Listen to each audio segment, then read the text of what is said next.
Afternoon, Your Honor. Good afternoon. Mr. Lowe, come on up, sir. This is cause number CR 22-67, State versus Robert Gerard. We're set today just for another status hearing regarding Mr. Gerard and his hospitalization. With good news, the court has received information that Mr. Gerard was transferred to Vernon State Hospital on May 2nd. So he waited, looks like Ms. Abraham says, 449 days. So, which is quicker than we thought he was going to get there, despite how long that was. So I'm glad that Mr. Gerard had an opportunity to get into a bed. So hopefully we can just reset this case and kind of do a status of him every now and then hopefully we'll get some good information from the state hospital and get him back here and resolve this case. So do you have any other information on Mr. Gerard at all? Your Honor, I suspect you'll know before I will what his release is, and so he will ultimately wind up understanding Terrell Court, and he has to have extensive treatment. So I just wait and see what happens. So I don't know what to suggest in the court, maybe 3 months or so. Yeah, I was thinking maybe September, and then we can just ask Ms. Abraham to email Vernon State, see if we can get an update prior to the court date, maybe late September. I was thinking maybe like September 24th. Do you have your calendar with you? I do, Your Honor. Check that. Let's make sure that we're not double booking you.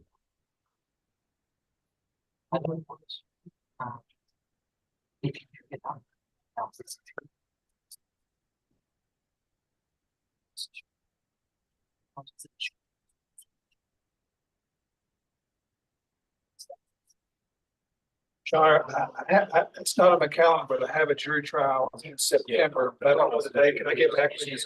This one, we could just wait and get a date.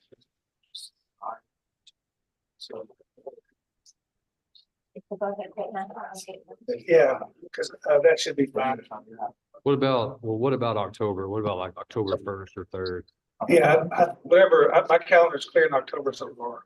All right, well, let's do that. Let's set Mr. Gerard for status hearing on Tuesday, October 1st. All right, Your Honor.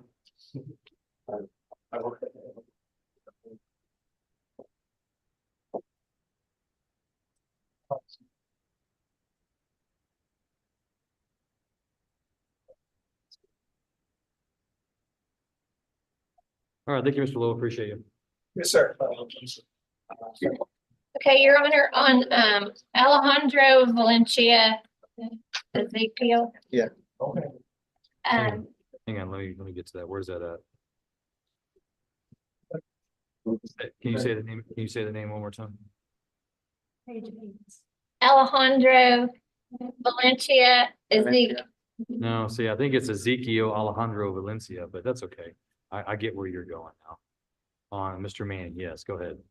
Okay, the jail overlooked him being on the list, and he is currently being housed in Hopkins County, so we will need to reset him.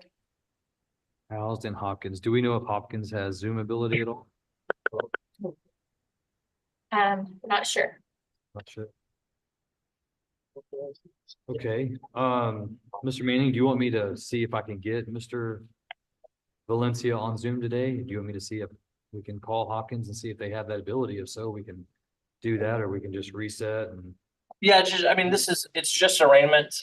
So I think either way, I'll need more time to obviously get the discovery, go over that with my client. With him being in Hopkins County, it's a little more challenging. So if the court wants to go through the effort of getting him arraigned, I'm fine with that. But otherwise, I'm also fine with just kicking it out. All right, let's reset for arraignment. Do we know, Ms. Abraham, what he's being held in Hopkins on? What kind of charge? No, he's just being housed. Oh, just being housed. I'm sorry. Yes, sir. Okay, so we can, Mr.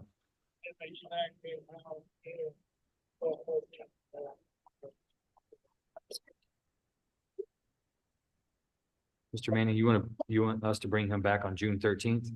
That'd be fine, Judge. That should give me plenty of time to get the discovery, and hopefully he'll get cycled back through here.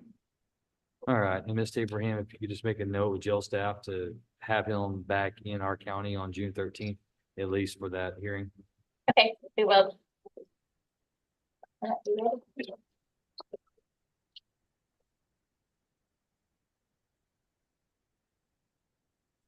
All right, Mr. Manning, who are you ready on now?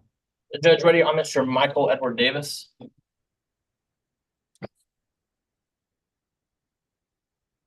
All right, court calls cause number CR 22-176, CR 23-124 and 125, and CR 23-149, State versus Michael Edward Davis. And is this a plea today, Mr. Manning? Yes, Judge, we're proceeding on CR 22-176 with a plea of guilty, and the remainder of the cases that are listed in that case, in the plea terms of that case will be rejected or dismissed. Okay. I think I've got all of the paperwork here. All right, Mr. Davis, sir, if you'll raise your right hand, I'm going to place you under oath. Sir, do you swear that the testimony you give to the court today will be the truth, the whole truth, and nothing but the truth, so help you God? Yes, sir. Thank you, sir. You can lower your hand. Your name is Michael Edward Davis, is that correct? Yes, sir. And Mr. Davis, are you a United States citizen who reads, writes, and speaks English? Yes, sir. And Mr. Davis, have you ever been diagnosed with any type of mental condition? No. In this case, you are represented by your attorney, Mr. Jonathan Manning. Are you pleased with Mr. Manning's work as your attorney? Yes, sir. Do you feel like you've had enough time to discuss all of your cases with him, have all of your legal questions answered, and that you understand everything that you've read and signed in your plea agreement? Yes, sir. Mr. Manning, do you believe Mr. Davis to be competent? I do. You've explained to him his rights, I have. and do you believe he's entering into this plea agreement intentionally, knowingly, and voluntarily? I do, Judge. We've discussed this case and his other cases. We discussed possible defenses as well as the state's evidence against him. And I believe that he's weighed those and is entering into this plea intentionally, knowingly, and voluntarily. All right, and let's see, before I go forward, I see that there's an enhancement paragraph. Is that true from the state? Is that in the indictment or is that in a Brooks notice? Your Honor, I believe it's in the indictment. I can make sure of that real quick. If you wouldn't mind, do me a favor. If you'll go ahead, I'll turn on the sharing capabilities in just a moment. Ask that you share that to the screen so that we can view that. Yes, sir.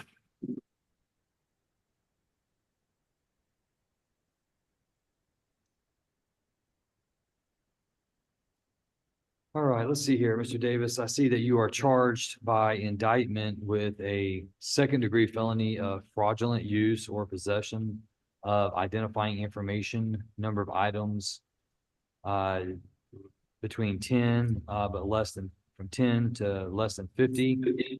I see the plea agreement in your case. The recommendation from the state is that upon your plea of guilty, the state is agreeing to abandon count 2 of the indictment.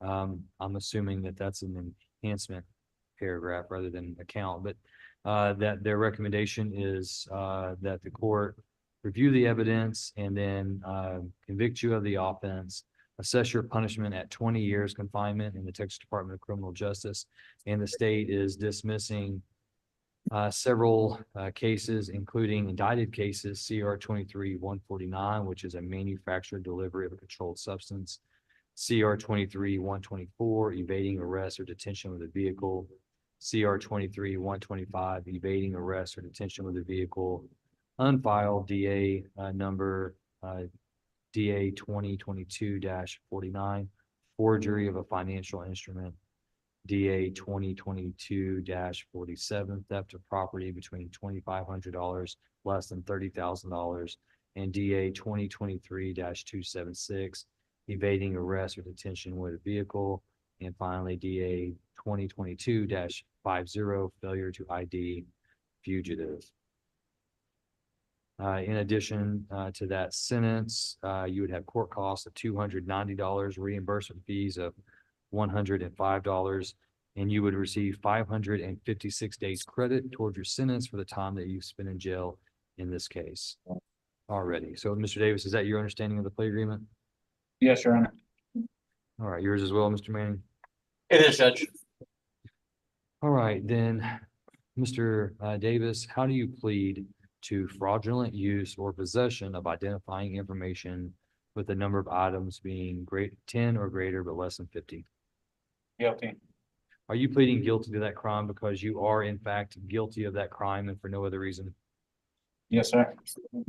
And Mr. Davis, has anybody threatened or forced or pressured you to plead guilty to this crime? No, sir.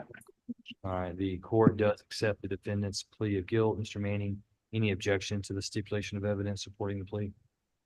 No objection to states one. All right, stipulation of evidence is admitted and the court takes judicial notice of the defendant's judicial confession. Anything further from the state? Nothing further, Your Honor. All right, Mr. Hartwell, do you have that indictment that you can? I do, Your Honor. Let's see if I can.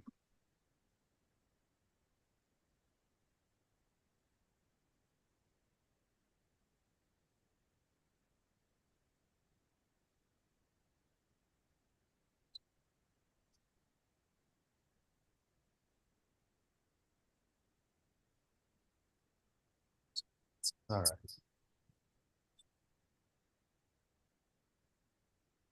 And Mr. Hartwell, let's see. There you go. That looks good. Okay.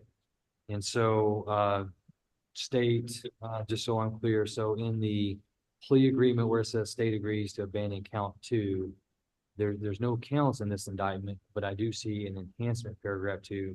Is that to what you're referring? Yes, Your Honor, and my apologies, getting the enhancements mixed up with the count. Okay. I think it would be, since this is going to be a judgment that's received by TDC, I think it would be best if we correct the judgment to say state agrees to abandon paragraph 2 of the enhancement paragraph 2 of the indictment. Yes, Your Honor, and we can get a corrected front page to the court. Great, thank you.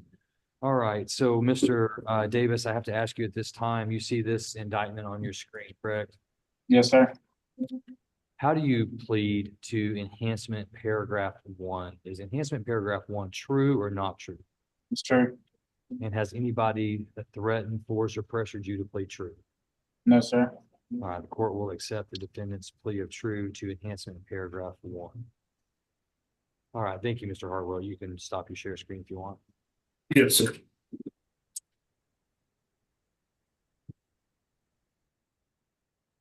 All right, I don't believe I have the stipulation of evidence. Mr. Manning, can you put that in front of the screen or summarize it, whatever is best for you? A little closer for me.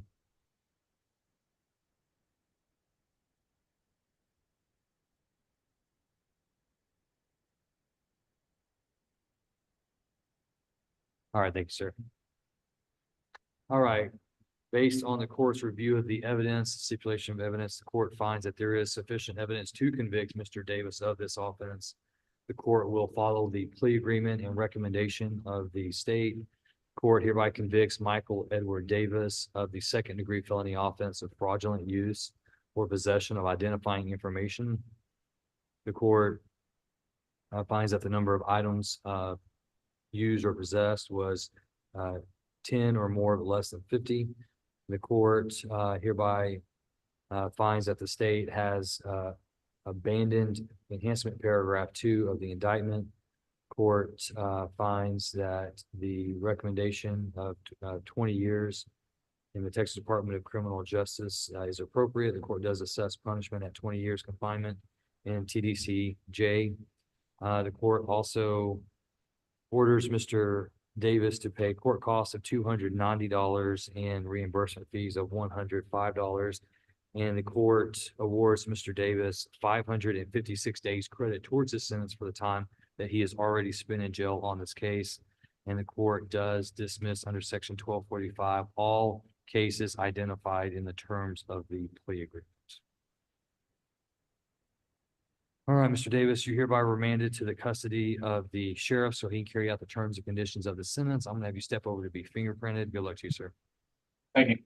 You're welcome.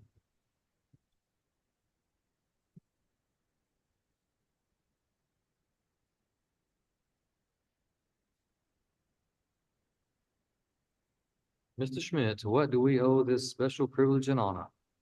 Well, I love it here, so I wanted to do some pleas for the court today. Oh, I thought maybe you were frightened in your office by a thunderstorm and wanted to come over and seek the shelter of good company. This place is coming down tornado, so I'd rather be in my office. That's probably true. Yeah. All right, you say Mr. Germany? Yeah, he's ready. Tyler Young, Germany, CR 18203. All right, Mr. Germany, sir, if you'll raise your right hand, I'm going to place you under oath. Sir, do you swear that the testimony you give to the court today will be the truth, the whole truth, and nothing but the truth? So help you God. Yes, Your Honor. Thank you, sir. You can lower your hand. Your name is Tyler Young, Germany. Is that correct? Yes, Your Honor. And Mr. Germany, are you a United States citizen who reads, writes, and speaks English? I am. All right. And in this case, you're represented by your attorney, Mr. Richard Schmidt. Are you pleased with Mr. Schmidt's representation?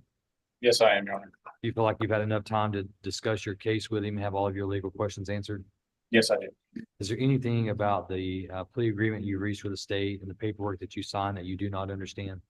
No. Mr. Schmidt, do you believe Mr. Germany to be competent today to enter into this plea agreement? I do.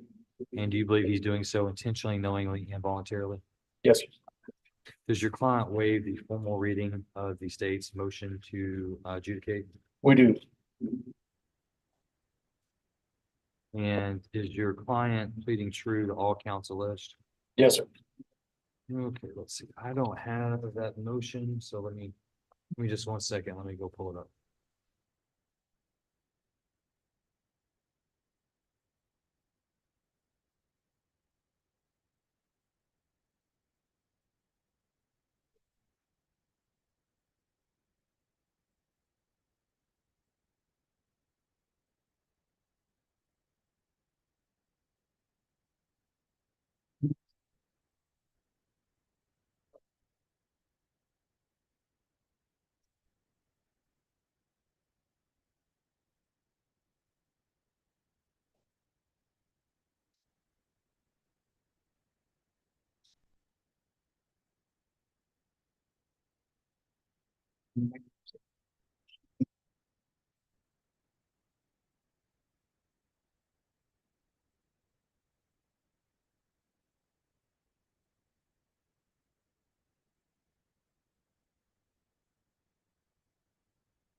All right, Mr. Schmidt, can you see that? Yes, sir. Okay. All right, so Mr. Germany, it appears that you were in this court on November 8th, 2018. You pled guilty to the state jail felony offense of possession of a controlled substance in penalty group 1, less than 1 gram. The court heard the evidence and followed the plea agreement that you reached with the state. The court deferred a finding of guilt, did not convict you on that date, however, placed you on 4 years of community supervision. During your period of community supervision, your community supervision was then extended for an additional 2 years. Court also assessed a $1,000 fine. It was during your period of community supervision that the state filed its motion to adjudicate in July of 2022. And within that motion, as I'm displaying to you, you can see that the state has alleged what appears to be 6 separate counts of violations. Mr. Germany, I would ask you at this time, of those 6 counts, are all 6 counts true or not true? True, Your Honor. And you're telling me that the counts alleged are true because in fact they are true. You're not just saying that they're true in order to reach a plea agreement, right? That's right. All right. And Mr. Germany, has anybody threatened, forced, or pressured you to plead true to any of these counts today? No. All right, then court does accept Mr. Germany's pleas of true. Mr. Schmidt, any objection to the admission of the defendant's waiver of rights and plea of true? No objection. All right, that is admitted and the court takes judicial notice of the defendant's judicial confession. Is there anything further from the state? Nothing further, Your Honor. Anything further from the defense? No, sir. All right, then based on the evidence before the court finds that and has accepted Mr. Germany's pleas of true, finds that on the basis of that finding that Mr. Germany has violated the terms and conditions of his community supervision. The court this day follows the plea agreement reached between him and the state of Texas, and at their recommendation, the court hereby convicts Tyler Young Germany of possession of a controlled substance, penalty group 1, less than 1 gram, a state jail felony. The court hereby adjudicates guilt, revokes his community supervision, assesses his punishment at 12 months confinement in the Texas Department of Criminal Justice State Jail Division. Court orders him to pay the previously imposed financial obligations, including fines, court costs, restitution, and the court awards Mr. Germany 137 days credit towards his sentence for the time that he has spent in jail on this cause. Mr. Germany, whenever you do get out of the state jail, if you've not discharged all of your fines, restitution, and court costs, you're ordered to report to the Van Zandt County Courthouse, to the Van Zandt County District Clerk, and speak with them about discharging those financial obligations. And if you can't do so on that day, then to enter into a payment agreement in which to pay those out. Failure to do so will result in the court issuing a warrant for your arrest. Do you understand? Yes, Your Honor. All right, Mr. Germany, you're hereby remanded to the custody of the sheriff so he can carry out the terms and conditions of the sentence. I'm going to have you step over with the deputy to be fingerprinted. Good luck to you.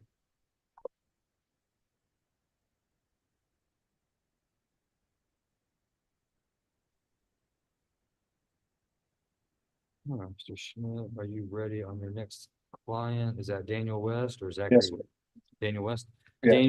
Daniel Keith West, CR 2381.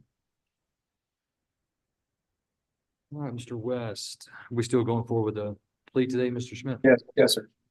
All right, Mr. West, if you'll raise your right hand, I'm going to place you under oath. Your name is Daniel Keith West, correct? Yes, sir. All right, Mr. West, do you swear that the testimony you give to the court today will be the truth, the whole truth, and nothing but the truth, so help you God? Yes, sir. All right, thank you, sir. You can lower your hand.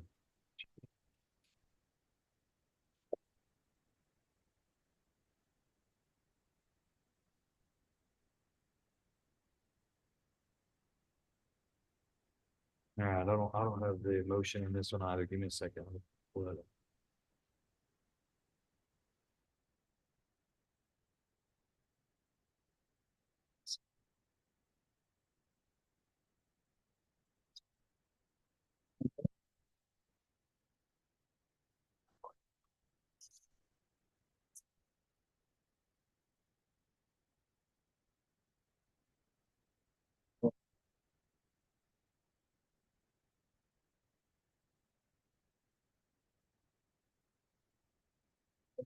Oh, that's.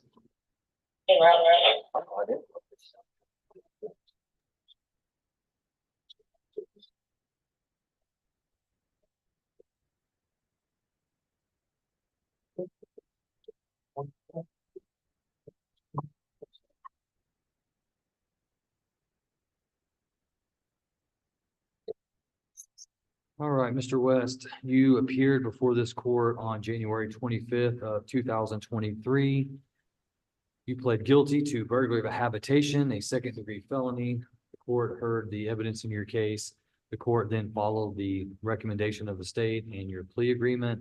The court assessed your punishment at 5 years confinement in prison. The court suspended that and placed you on community supervision for 5 years. And it was during your period of community supervision that the state filed this motion to revoke on February 27th of this year, 2024. In their motion, they have alleged what appears to be 7 separate counts of violations. Mr. Schmidt, does your client waive the formal reading of the state's motion to revoke? Yes, sir. All right, does he intend to plead true to all 7 counts? Yes, sir. All right, Mr. West, you're represented by your attorney, Mr. Richard Schmidt. Are you pleased with Mr. Schmidt and the legal work he's done for you? Yes, sir. Do you understand everything that you've read and signed that's part of your plea agreement? Yes, sir. And do you have any questions before we go forward? Yes, sir. All right.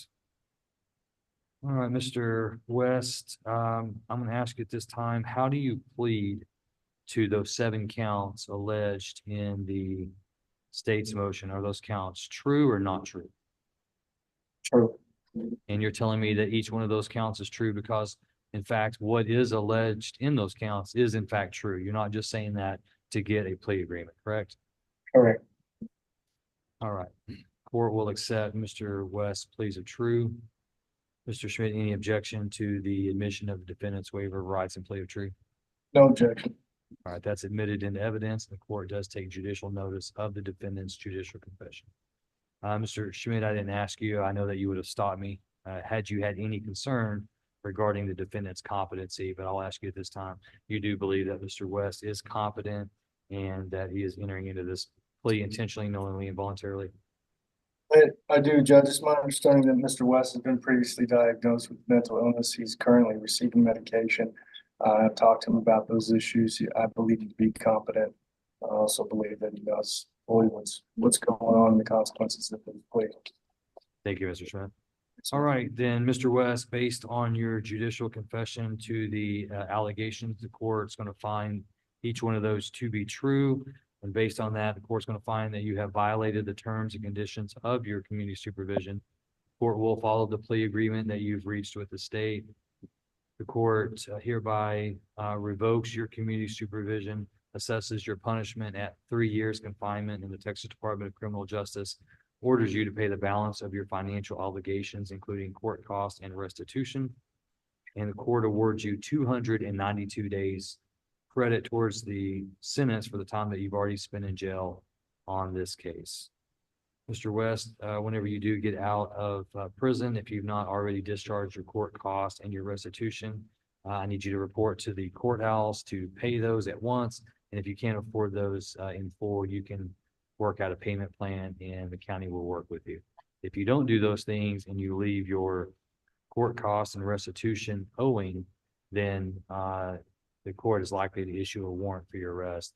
And one of the reasons I bring this up is because I had a hearing the other day with another gentleman who told me that once he got out of prison, his parole officer told him, hey, you're good, you're done. You don't need to do anything else. But the problem is that parole officers, they don't collect on fines, court costs that are owed to the county. So your parole officer, when you get done, if you get out on parole before your sentence is extinguished and they tell you, hey, you have no more obligations, just know that they don't collect for the county. So these things will still be out there, even though your parole officer or someone else tells you at the state level that you have no more obligations, okay? Yes, sir. All right, Mr. West, you're hereby remanded to the custody of the sheriff so he can carry out the terms and conditions of the sentence. I'm gonna have you step over to be fingerprinted. Go like this, sir. Back.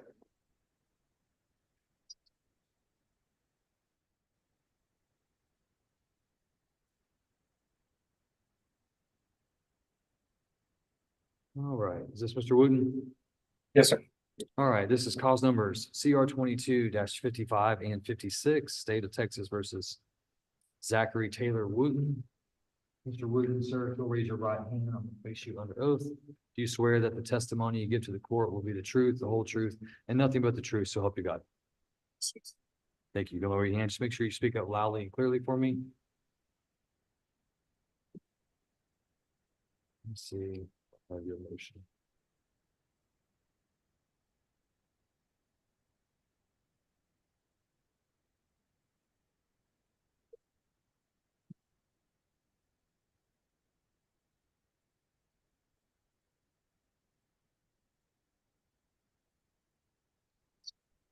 Yeah, I don't have these motions either. Give me just one second.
Mr. Schmidt, can you see those?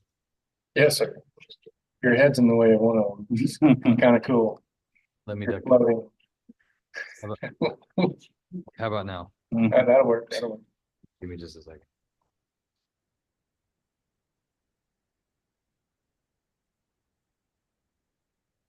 I did that just for you. Better? Yes, sir. All right, Mr. Wooten. In cause number CR 2255, you appeared before the court last on September 20th, 2022. You pled guilty to assault of a family or household member by impeding breath or circulation, a third-degree felony. The court heard the evidence. The court followed your plea agreement and the recommendation from the state. The court deferred a finding of guilt and placed you on probation or community supervision for 2 years and ordered a $1,500 fine. And in cause number CR 2256, you appeared on the charge of burglary of a habitation on that same date. And the court also followed the plea agreement in your case, deferred a finding of guilt and placed you on community supervision for a period of 2 years and did not assess a fine. In cause number CR 2255, it appears that the state has alleged 11 separate counts. And in CR 2256, the state has alleged what appears to be 9 separate counts of violations. Mr. Wooten, have you had enough time to discuss both of these motions with your attorney, Mr. Schmidt? Yes, sir. And are you pleased with Mr. Schmidt's representation of you? Yes, sir. And do you understand everything that you've read and signed that's been a part of your plea agreement? Yes, sir. Mr. Schmidt, did your client waive the formal reading of both of these motions? We do, Judge. And does he intend to plead true to all counts in each? Yes, sir. All right, then, Mr. Wooten, well, let me ask Mr. Schmidt, are you confident that Mr. Wooten understands the plea that he's entering into it intentionally, knowingly, and voluntarily, and that he is confident in doing so? Yes, sir. I am. All right, Mr. Wooten, then, as to cause number CR 2255, the state's motion to adjudicate your guilt, how do you plead to counts 1 through 11? Are those counts true or not true? True. And with regards to cause number CR 2256, on the charge of burglary of habitation, are the counts in 1 through 9 true or not true? True. And Mr. Wooten, has anybody threatened, forced, or pressured you to plead true to any of these counts? No, sir. All right, then the court will accept the defendant's pleas of true to each count as alleged in each motion respectively. Mr. Schmidt, any objection to the admission of the defendant's waiver of rights to plea of true in each case? No, sir. All right, then court admits both into evidence respectively and takes judicial notice of the defendant's judicial confessions of pleas of truth. Anything further from the state? Nothing further, Your Honor. Thank you. Anything further from the defense? No, sir. All right, then based on the evidence before the court finds that Zachary Taylor Wooten has violated the terms and conditions of his community supervision. In each case, the court hereby adjudicates his guilt. In cause number CR 2255, the court convicts Mr. Wooten of assault of a family or household member by impeding breath or circulation, a third-degree felony, revokes his community supervision, assesses his punishment at 6 years confinement in the Texas Department of Criminal Justice Institutional Division pursuant to the plea agreement. Court also takes under consideration in section 1245 of the Texas Penal Code, a violation of bond or protective order times 3 separate counts, all unfiled as reflected in the plea agreement. Court orders him to pay the balance of his financial obligations, including fine and reimbursement fees. And the court awards him 113 days credit towards his sentence for the time that he has spent in jail on that cause. And cause number CR 2256, the court follows the plea agreement and based on the evidence finds that he's violated the terms and conditions of his community supervision. The court adjudicates his guilt, convicts him of burglary of a habitation, intending other felony. Court revokes his community supervision, assesses punishment at 6 years confinement in the Texas Department of Criminal Justice, ordering him also to pay the balance of his financial obligations, including reimbursement fees. and court costs, and the court will order that each one of these sentences run concurrent to one another. And the court also awards him 113 days credit towards his sentence and this cost for time that he's already spent in jail. Mr. Rudin, you're hereby remanded to the custody of the sheriff so he can carry out the terms and conditions of the sentence. Go ahead, you, sir. Is That's all I have, Judge. that all you have? Yes, sir. Thank you, Sam. Good to see you.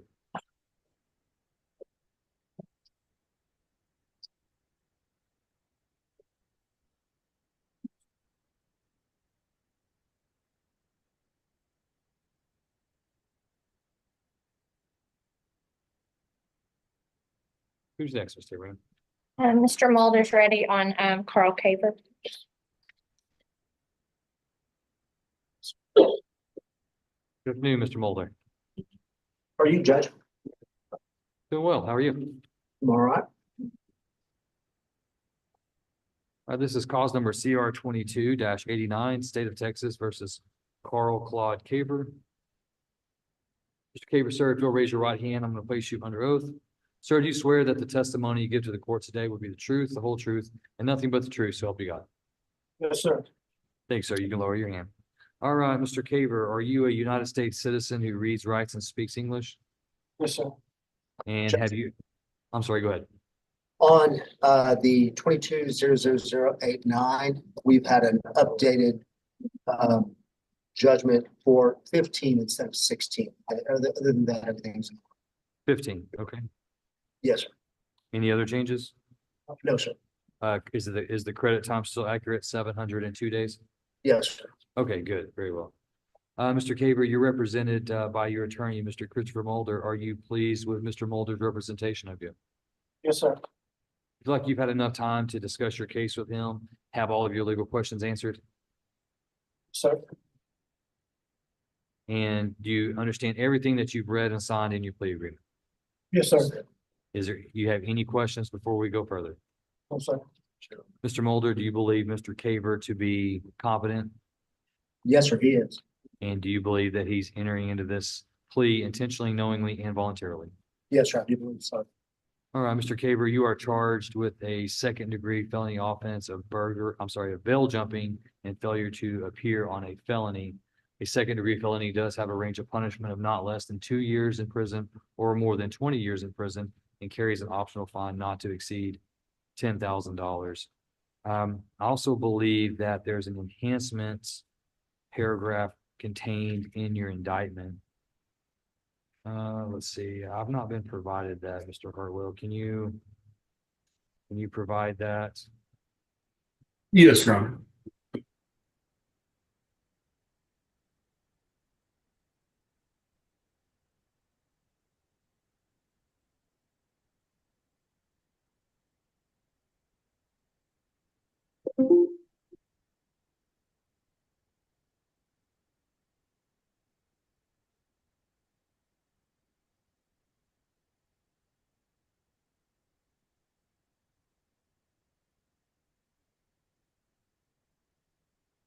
And Your Honor, would you like me to share the screen now or in a? Yes, go ahead. Go ahead and share, please.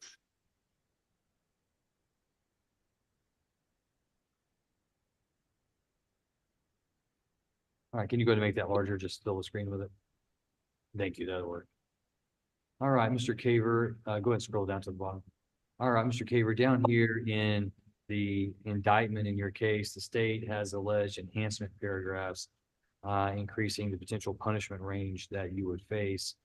And it appears that the state is abandoning enhancement paragraph 2. And so I'd have to ask you, how do you plead to enhancement paragraph 1? Is that enhancement paragraph allegation true or not true? Yes, yes, sir. That's true? Yes, sir. And has anybody threatened, forced, or pressured you to plead true to that? No, sir. And with regards to the bail jumping, how do you plead to bail jumping and failure to appear? Guilty or not guilty? Guilty. And you're pleading guilty to that crime because you are in fact guilty of committing that crime? Yes, sir. And has anybody threatened, forced, or pressured you to plead guilty? No, sir. All right, thank you, Mr. Hartwell. You can take that off the screen. All right, Mr. Caver, I see that upon your plea of guilt, that the state's recommending that your punishment be assessed at 15 years confinement in the Texas Department of Criminal Justice with a $1,000 fine, with your sentence running concurrent with cause number CR 23137. And let's see, do I have 137 in front of me, or is that a separate cause?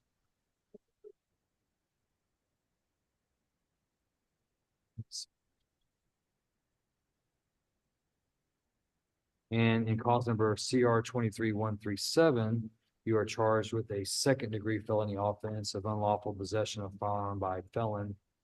And that carries the same range of punishment, not less than 2 years or more than 20 years confinement in prison, and a fine not to exceed $10,000. And I see that your plea agreement in that case is that upon your plea of guilty, the state's recommending the court assess punishment at 10 years confinement in prison with a dismissal in consideration, a theft of firearm, a weapon forfeiture, with your time running concurrent in the other case. So, Mr. Caver, how do you plead to unlawful possession of firearm by felon? Guilty or not guilty? Guilty. And how do you plead to the enhancement paragraph in cause number CR 23137? Is that enhancement paragraph true or not true? Yes, sir. True. True. And has anybody threatened, forced, or pressured you to plead true? Yes, sir. All right. Mr. Caver, I'm sorry, Mr. Mulder, you believe Mr. Caver to be competent today? Yes, sir, I did. And his jail time in his plea agreement on the unlawful possession of firearm by felon is different. It's 384 days. Is that correct? That's correct. All right, Mr. Caver is aware of that? Yes, sir. We know that there's different amounts on the two cases. Okay. All right, then based on the defendant's plea of guilty, the court hereby accepts his plea of guilty in each case respectively. The court also accepts his pleas of true in each case respectively as to enhancement paragraph number 1. Mr. Mulder, any objection to the stipulation of evidence supporting the pleas in each one of these cases? No, sir, not in either case. All right, then stipulation of evidence is admitted in each case respectively, and the court takes judicial notice of the defendant's judicial confession. Is there anything further from state? Nothing further, Your Honor. Anything further from the defense? No, sir. All right, then based on the evidence in cause number CR 22-89, the court finds Mr. Carl Claude Caver guilty of bail jumping and failure to appear, assesses his sentence pursuant to the plea agreement at 15 years confinement in the Texas Department of Criminal Justice Institutional Division, orders him to pay a $1,000 fine, orders this sentence to run concurrent with cause number CR 23-137. The court awards him 702 days credit towards his sentence for the time that he has already spent in jail on that cause. In cause number CR 23-137, the court hereby convicts Carl Claude Caver of the second-degree felony offense of unlawful possession of firearm by a felon, assesses his punishment pursuant to the plea agreement at 10 years confinement in the Texas Department of Criminal Justice. The court orders court costs of $290 in each case respectively, orders $70 reimbursement in the firearm case, $65 reimbursement in the bail jumping case. And the court does take into consideration under section 1245, theft of firearm in unfiled DA 2023-1032, orders the weapon seized in that matter to be forfeited pursuant to the plea agreement in this case.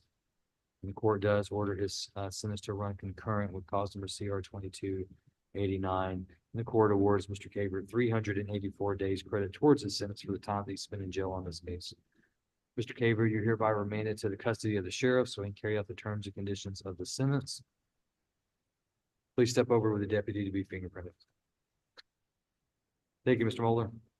Thank you, Judge. May I have excuses? Yes, sir. Good to see you. Thank you.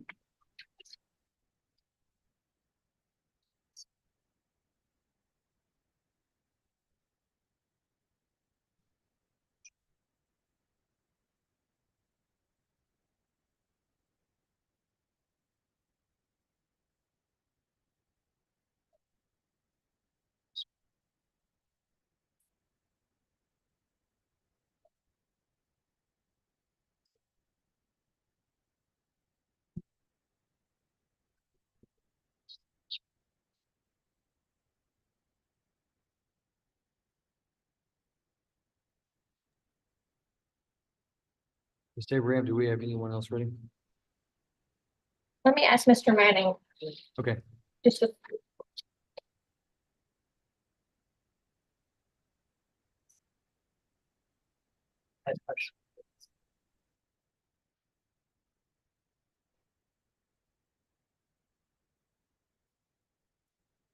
Can we take a recess for about 10 minutes? Court's in recess for 10 minutes. Thank you, sir.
Your Honor,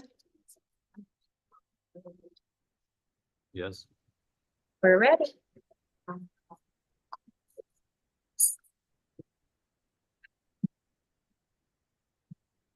It's okay if I. No, We just don't have papers on it. no, he's going to TTC for 2 years.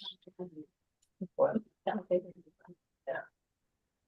All right, Mr. Manning, who are you ready on? Judge, we are ready on, let's start with Mr. Huddleston.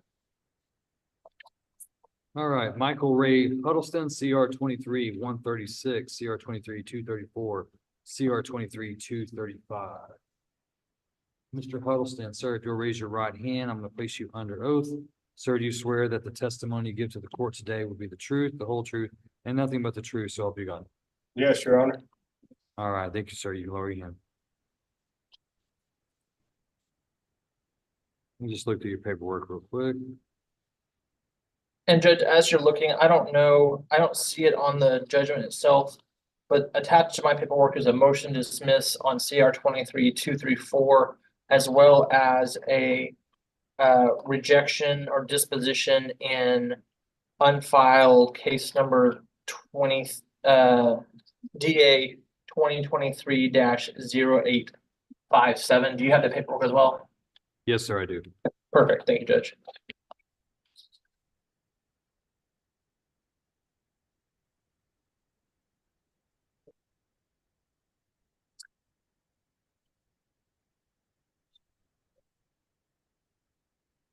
All right, Mr. Huddleston. Let's go over your paperwork here. First, let me ask you. You are a United States citizen who reads, writes, and speaks English, correct? Yes, Your Honor. And, Mr. Huddleston, have you ever been diagnosed with a mental condition? No, Your Honor. In these cases, you're represented by your attorney, Mr. Jonathan Manning. Are you pleased with Mr. Manning as your lawyer and the work he's done for you? I am. Is there anything about your plea agreement today that you do not understand? No, sir. Do you have any questions before we go further? No, sir. Mr. Manning, do you believe Mr. Huddleston to be competent, and if so, that he's entering into this plea intentionally, knowingly, and voluntarily after understanding his rights? Yes, Judge, and I would like to add a slight amendment to Mr. Huddleston's statement earlier. He is on medication for a couple different things, and he is currently taking that medication. Through my interactions, he appears to understand what's going on, and I've had multiple opportunities to discuss this case with him in the past, and I believe he is entering into this agreement intentionally, knowingly, and voluntarily. Thank you, sir. All right, Mr. Huddleston, in cause number CR 23-136, you appeared before the court back on July 25th of 2023 on the charge of violation of a bond or protective order 2 or more times within 12 months, which was a 3rd-degree felony. The court heard the evidence that day and found that you had reached a plea agreement with the state of Texas. And the state recommended that the court not convict you, but that the court defer a finding of guilt and place you on community supervision for 8 years. The court followed the state's recommendation in your plea agreement. And the court also assessed a $1,500 fine. During your period of community supervision, the state filed 2 motions to adjudicate. The second amended motion to adjudicate was filed on January 30th, 2024. And in that motion, that second motion to adjudicate, the state of Texas alleged that you had violated your community supervision in 7 separate counts. Mr. Manning, does your client waive the reading of the second amended motion to adjudicate? He does, Judge. And does he intend to plead true to all 7 counts? Yes, Judge. All right, and then Mr. Huddleston, in cause number CR 23-235, you were indicted on a 3rd-degree felony offense of stalking, which carries a range of punishment of not less than 2 years or more than 10 years, and a possible fine not to exceed $10,000. I see that there are plea agreements or recommendations from the state in your case. In your probation case, in which you are on for violation of a bond or protective order, upon your plea of true, the state appears to agree that your guilt be adjudicated, that your community supervision be revoked, and they're asking the court to assess your punishment at 7 years confinement in prison and ordering you to pay the balance of your fines, court costs.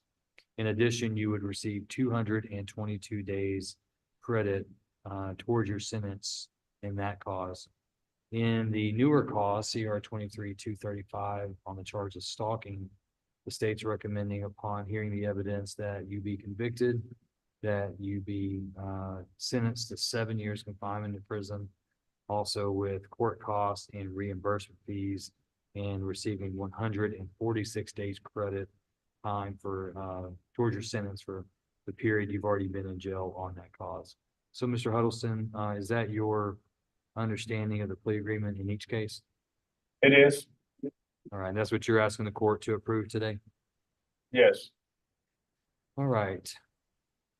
On the probation case, violation of bond, protective order 2 or more times within 12 months, how do you plead to counts 1 through 7? Are those counts true or not true?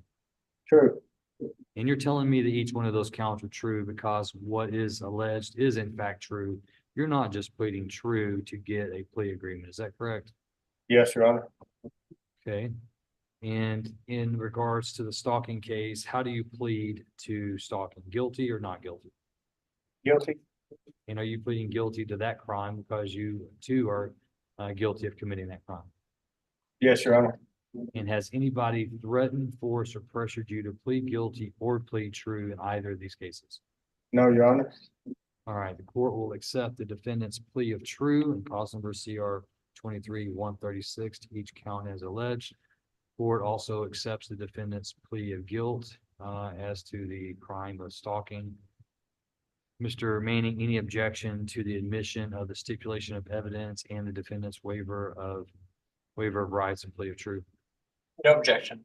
All right, both of those are admitted into the cases respectively, and the court takes judicial notice of the defendant's judicial confession, plea of true, and plea of guilt. Anything further from the state? Your Honor, just that in cause number CR 23-235, victim impact statement has been provided to the court and mandatory protective order has been filed. And Judge, I don't believe we received a copy of the protective order for me to go over with my client. So I guess we'll need to set that for a hearing. All right, we'll take up that in a moment. Anything further from the defense? Nothing from defense, Judge. All right, then based on the evidence in this case, each of these cases, cause number CR 23-136, court finds based on the evidence that Mr. Huddleston, the court accepting his pleas of true finds the plea of true in each of the alleged violations, finds that based on his plea of true and the court's acceptance of the same, that he has violated the terms and conditions of his community supervision. The court follows the plea agreement today, adjudicates his guilt for violation of a bond or protective order 2 or more times within 12 months. The court revokes his community supervision, assesses punishment at 7 years confinement in the Texas Department of Criminal Justice, orders Mr. Huddleston to pay the remainder of his fines and court costs, and orders that he receive 222 days credit towards his sentence for the time that he has spent in jail on that cause. In cause number CR 23-235, the court, based on the evidence, finds that there is sufficient evidence to convict Michael Ray Huddleston Jr. of stalking.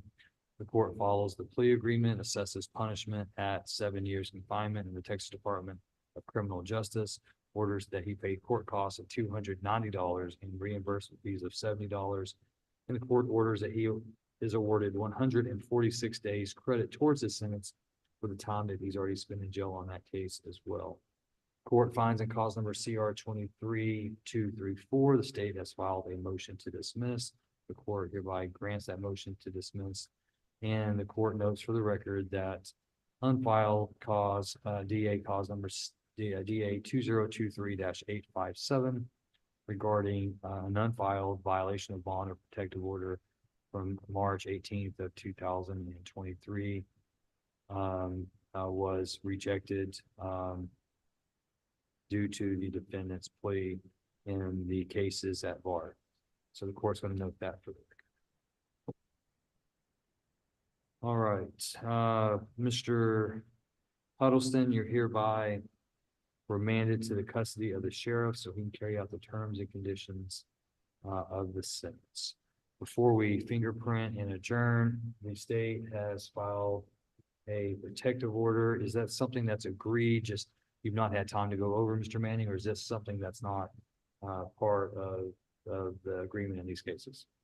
Judge, it was never agreed, nor was it discussed. I understand it is, or maybe mandatory. However, I do need to have the opportunity to go over that with my client, discuss what the implications of that are, and explain to him how that affects his life once he gets out. I would request a copy of that to be sent over, and if I'm able to get an agreement, then I don't mind forwarding that to the court. Otherwise, we will need to have a hearing on that. Okay, all right, then I'll leave the setting of that until after you had an opportunity to review it and consult with Mr. Huddleston. And just notify the court if the hearing is going to need to be set. Yes, Judge.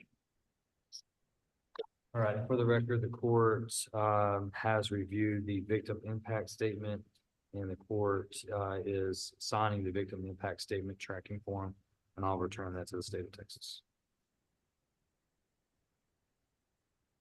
All right, Mr. Huddleston, you're hereby remanded to the custody of the sheriff so he can carry out the terms and conditions of the sentence. I'm gonna have you step over to be fingerprinted with the deputy. Good luck to you, sir. Thank you. You're welcome.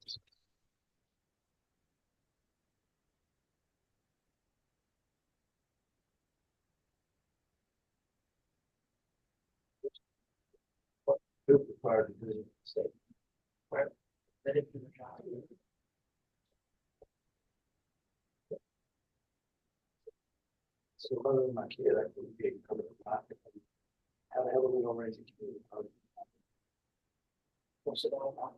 finish it before it's done.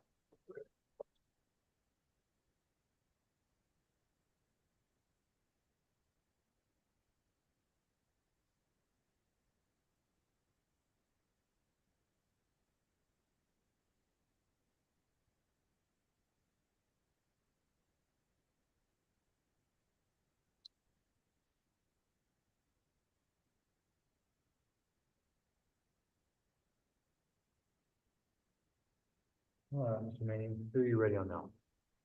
Judge, we're ready on Mr. Nathaniel Dean Whiteley.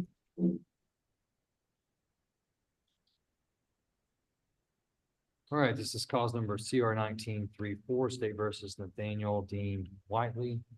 Mr. Whiteley, sir, if you'll raise your right hand, I'm going to place you under oath.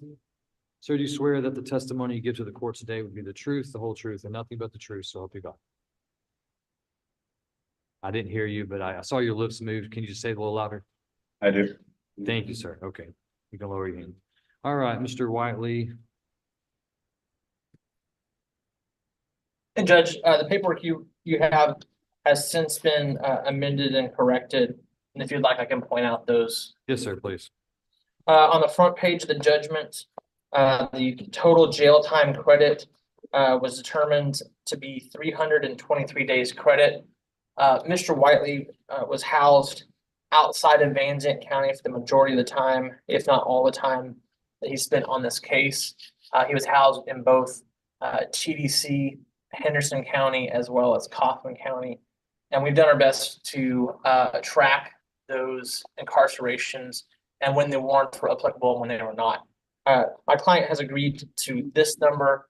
However, I have explained to my client that if he is able to provide any further documentation or find that this is incorrect, that he can speak to TDC and petition them to correct those judgments.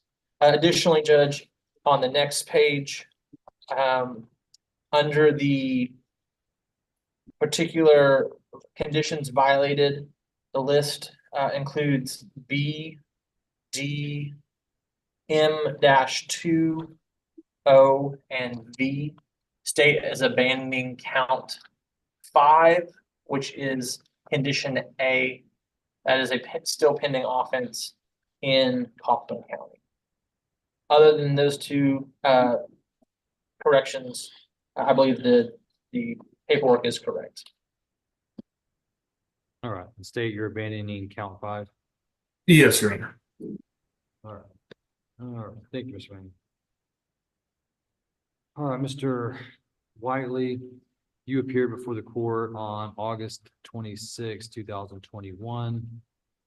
I believe at that time you had received a motion to adjudicate. You were previously on deferred, and based on the state filing a motion to adjudicate your guilt, you appeared on August 26, 2021.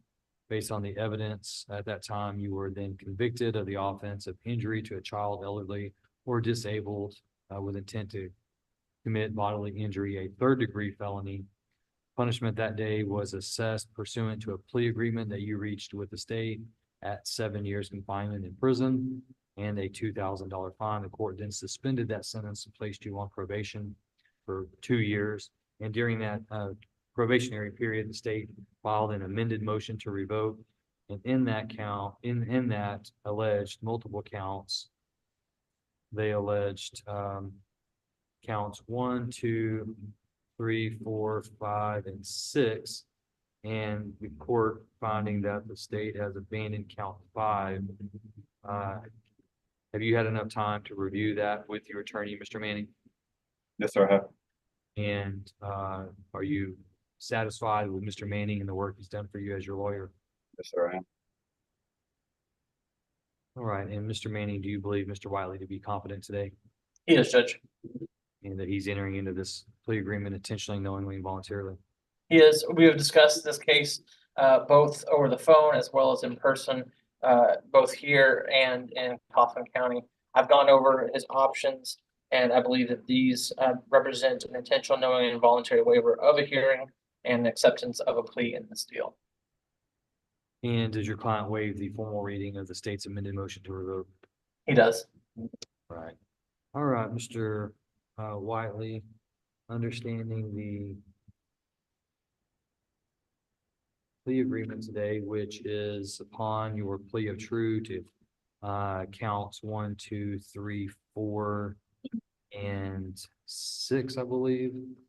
The state is recommending that your community supervision be revoked and your punishment be assessed at 2 years confinement in prison, with you being ordered to pay the remainder of your fines, court costs, and receiving 323 days credit towards your sentence. Is that your agreement with the state? Yes, sir. All right, then, Mr. Whiteley, understanding the plea agreement, I would ask you at this time, how do you plead to counts 1, 2, 3, 4, and 6? Are those counts true or not true? True. You're telling me that those specific counts are true because what is alleged is in fact true. You're not just saying that to get a plea agreement. Is that correct? That's correct. All right, then the court will accept the defendant's plea of true to counts 1, 2, 3, 4, and 6. Mr. Manning, any objection to the admission of the defendant's waiver of rights and plea of true? No, Judge. That is admitted, and the court does take judicial notice of the defendant's judicial confession in his pleas of truth. Anything further from the state? Nothing further, Your Honor. Anything further from the defense? Nothing from defense, Judge. All right, then based on the evidence, the court finds the allegations to be true. The court hereby follows the plea agreement and recommendation of the state.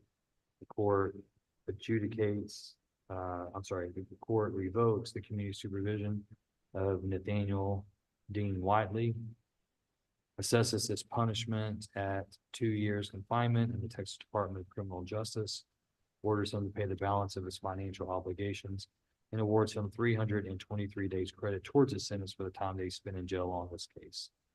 Mr. Whiteley, you're hereby remanded to the custody of the sheriff, so to carry out the terms and conditions of the sentence. I'm gonna have you step over to be fingerprinted.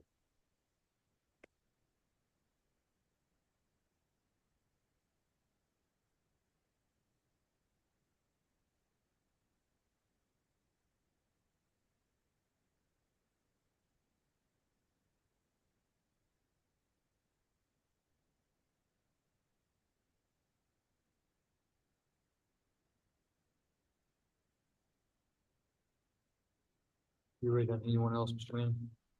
Yes, Judge, I'm ready on my resets. All right, who are those? Judge, if you want us, we can start with Mr. Ertzberger.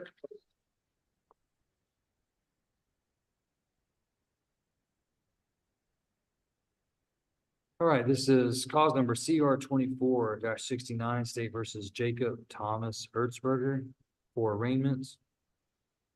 Go ahead, Mr. And Judge, unfortunately, I was unable to pull up the indictments in each and every one of these cases. So if we could have those displayed.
That's right, that's 220.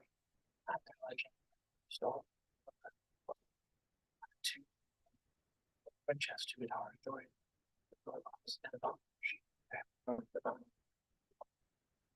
Judge, his name is spelled correctly. He understands the charge against him as well as the range of punishment.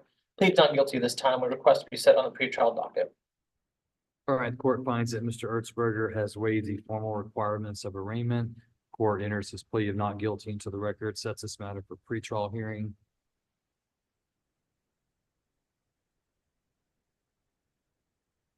You want you, I got, Judge, I can do June 13th on him. We've actually reviewed a majority of the discovery. okay. And if provided I can get some time with the state to negotiate, I think we'd be able to keep moving on this case pretty quickly. All right, court sets Mr. Ertzberger for pretrial June 13th at 1:30. If Mr. Ertzberger makes bail in this case, then the hearing will be at 9 a.m. Thank you, Judge.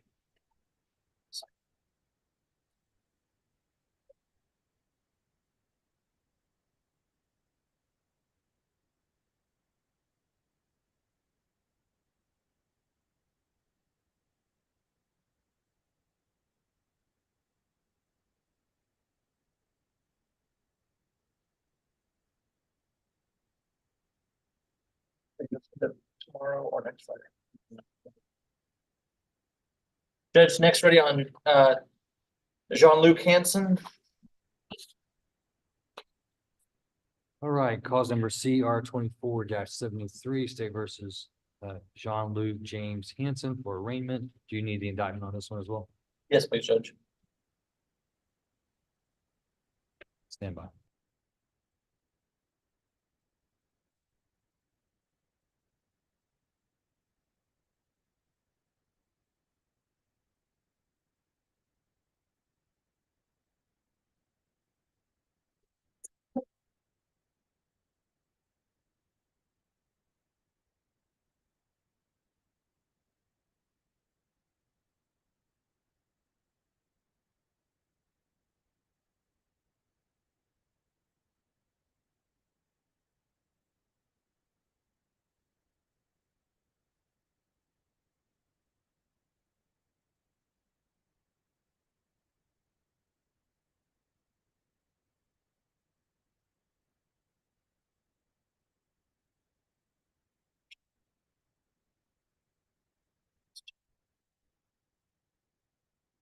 Judge, his name is spelled correctly. He understands the charge against him as well as the range of punishment and asks to be set on the pretrial docket. All right, court finds that Mr. Hansen has waived the formal requirements of arraignment. The court enters his plea of not guilty into the record, sets this matter for pretrial hearing. You need something longer than 13th? Yes, Judge, I anticipate filing a competency motion on Mr. Hanson. All right, how about, let's set it to July 11th, Yes, Judge. July 11th at 1:30 for pretrial.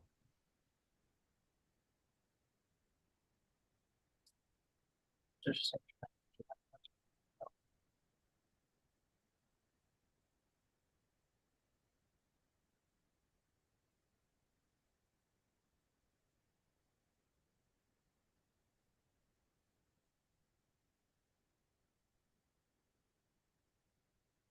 What do you want next?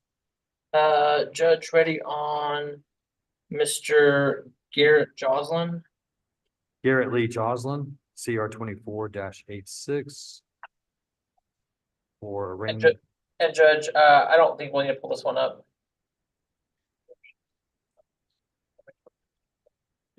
Judge, his name is spelled correctly. He understands the charge against him as well as the range of punishment. At this time, he's going to plead not guilty and request to be set on the pretrial docket. Judge, I don't believe I've had access to discovery on this one, so I'd request a little bit longer. The 7/11 date should work. All right, court finds that Mr. Joslin has waived the formal requirements of arraignment. Court enters his plea of not guilty into the record, sets this matter for pretrial July 11th at 1:30. Thank you, Judge.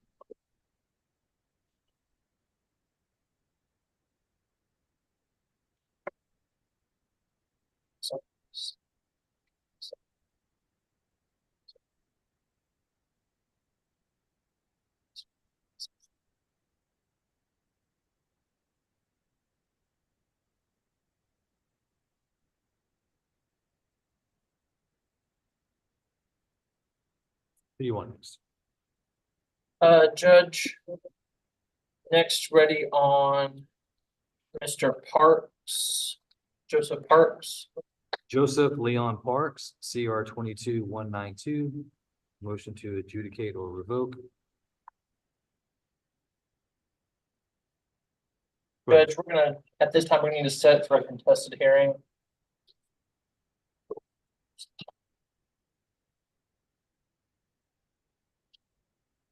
I can set it, state, let me know what you want, but I could set it 2 weeks on May 30th, or we can set it June 20th.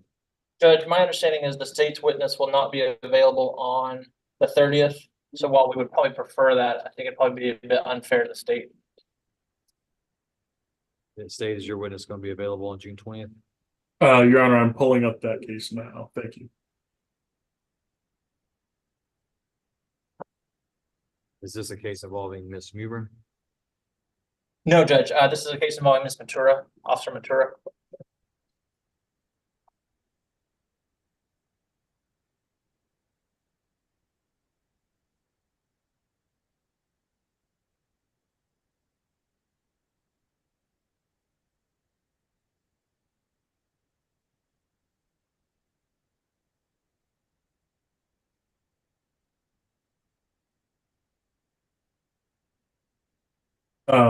Yes, Your Honor, that is correct. We would need the later date. Is she going to be available on June 20th?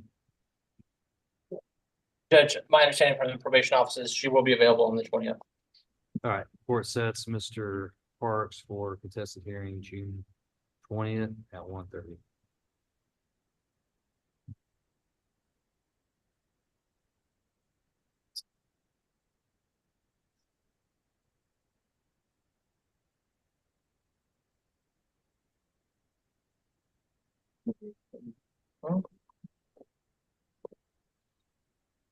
Hey, hit your reset.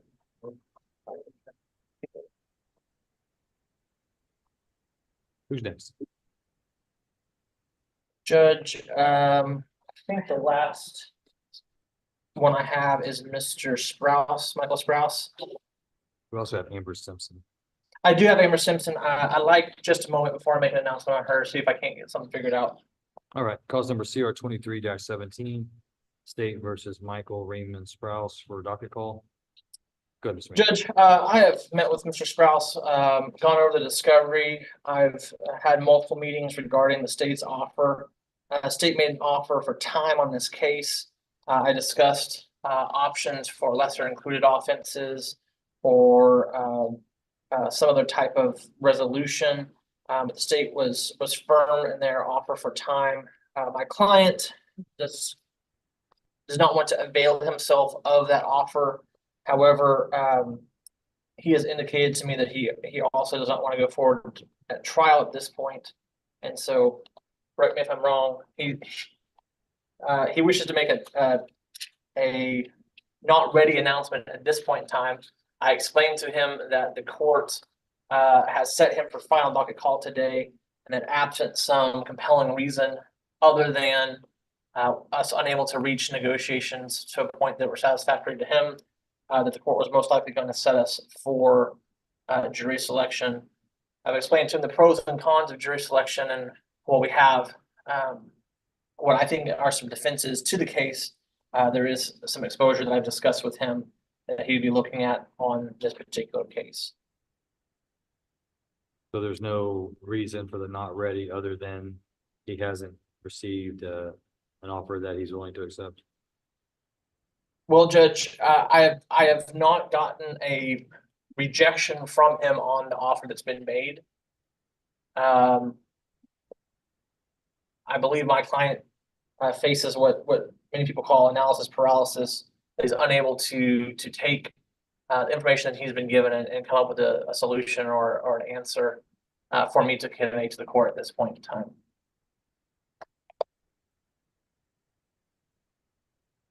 All right.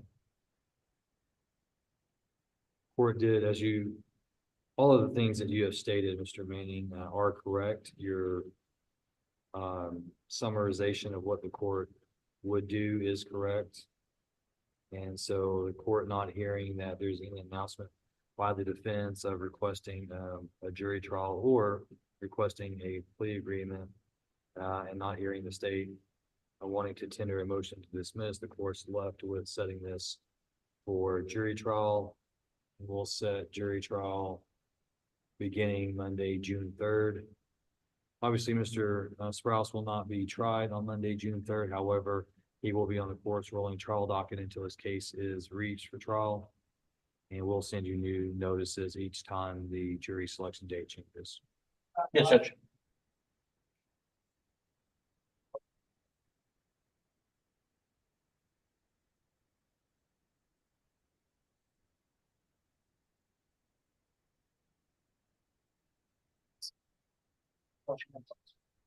Sit down.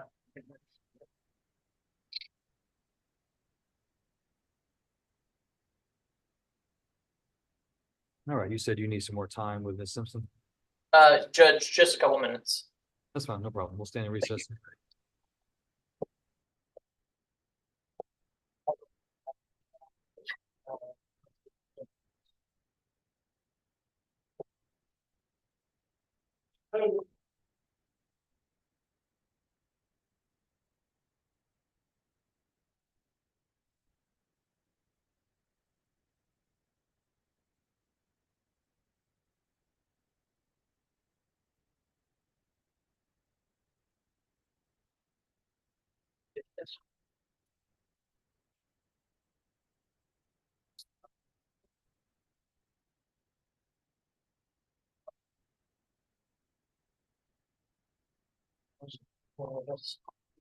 Your Honor.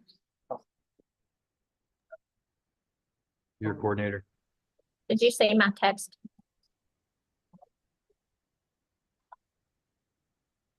I'm seeing it right now. Okay, I'll see you momentarily. And are you going to be in the courtroom or in your office, Miss Burns? Would like to know. I will be in my office. So we have this one last one, and then that's it. Yes, ma'am. There is Deputy Banda in the flesh.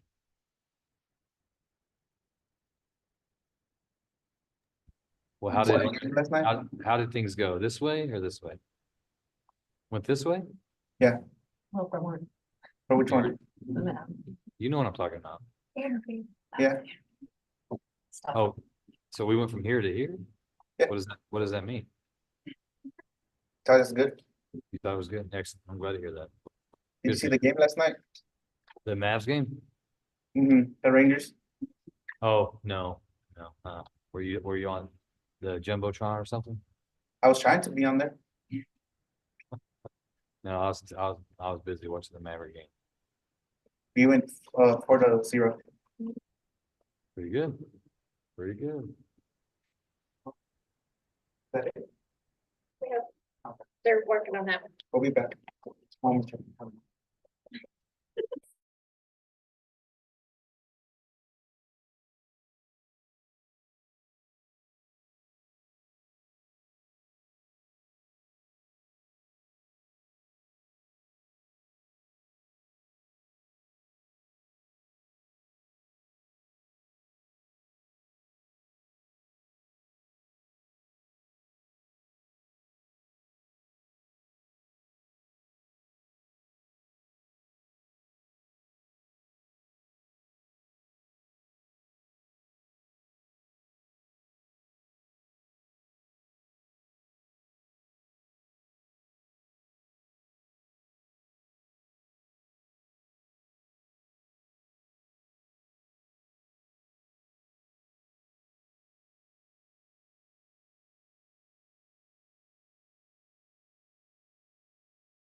Judge, we're ready.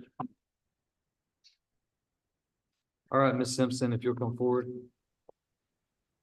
This is cause number CR 14369, State versus Amber Michelle Simpson. Motion to adjudicate. Go ahead, Mr. Manning. Judge, I've spoken to the probation department about a possible solution for Ms. Simpson's case. And I am attempting to get a hold of, speak with Ms. Curry. I know she's got a pretty busy schedule this afternoon, and so if the court will indulge us, we can set her at the earliest possible date. And then if we are able to move forward with the proposed solution to resolve her case, I believe that would involve a motion to withdraw and extend with amended conditions. We could sign that without her having to be brought before the court in the future. All right, let's just set her on the contested docket, not anticipating that it'll be contested, but that's the next one, May 30th. Thank you, Judge. If y'all work out something before now and then the state can always send over a motion to withdraw and amend, and court can do that without a hearing. Thank you, Judge.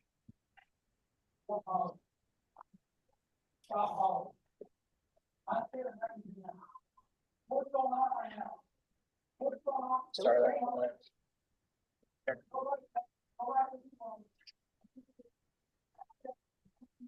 Judge, I believe that concludes my business. May I be excused? Yes, thank you, Mr. Manning. Thank you, Judge. All right, Mr. Harwell, I think that does conclude the court's criminal docket for this afternoon. Actually, Mr. Manning. Oh, hang on, yeah. Yes, Judge. One more, Justin Guyton, CR 2454. I have him verified still in the Anderson County Jail.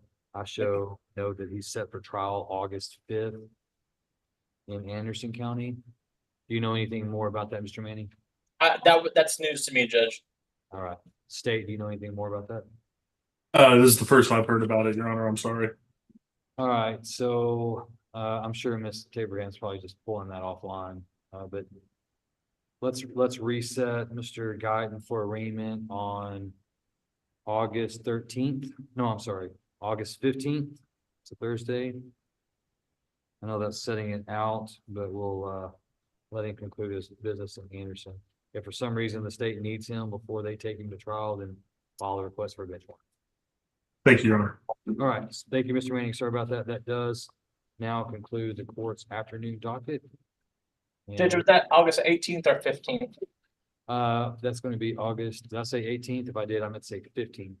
15th, okay. Yeah, August 15th at 1:30 for Mr. Guyton. Yes, Judge.